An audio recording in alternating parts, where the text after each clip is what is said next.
हर व्यक्ति में संस्कारों की नींव पड़े। परमहंस स्वामी अड़गड़ानंद जी ने कहा है, भारत विभिन्न धर्मों का देश है।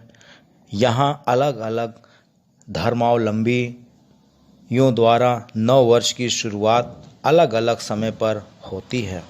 वास्तव में इन सबसे हटकर विचार करने पर कहा जा सकता है कि प्राणी मात्र जब अपने अंदर विद्यमान अहंकार पर विजय प्राप्त कर ले और अविद्या से पार पाकर विद्या का ज्ञान हासिल कर ले, तभी उसके जीवन के नव वर्ष का प्रारंभ होना मानना चाहिए।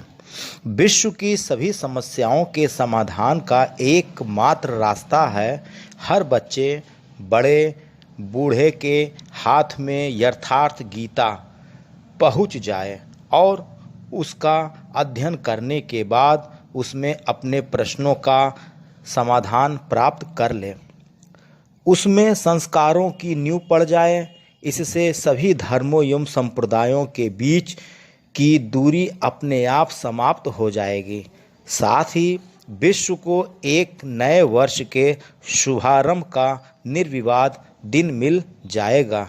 नए वर्ष में लोगों को सच्चे गुरु की शरण में पहुंचने का प्रयास शुरू करना चाहिए। अब तक जो इस संसार में भटक रहे हैं, उन्हें सही रास्ता सच्चे गुरु, सच्चे संत की शरण में पहुंचने के बाद ही मिल पाएगा। संसार में ना कभी कुछ नया हुआ है और ना कभी कुछ पुराना होगा। केवल काल परिवर्तन के साथ ऐसा लगता है कि यहाँ कुछ नया हुआ है, जबकि सब पूर्व से ही जुड़ा रहता है। केवल उसके पास तक पहुँचने के लिए सद्गुरु के पास तक प्राणी को पहुँचना होगा। जैसे दिन निकलते ही चंद्रमा के प्रकाश का महत्व नहीं रह जाता, उसी भांति सच्चा गुरु या संत मिल जाने पर अंधविश्वास की जकड़न समाप्त हो जाती है। गीता के उपदेश में भगवान श्री कृष्ण ने कहा है कि जो भी करता हूँ मैं करता हूँ, मुझ पर विश्वास करो, कर्म करो और उसके फल में क्या मिलना है या मुझ पर छोड़ दो। अहंकार, मोह, माया करता हूँ, मुझ पर विश्वास करो, कर्म करो और उसके फल में क्या मिलना है या मुझ पर छोड़ दो।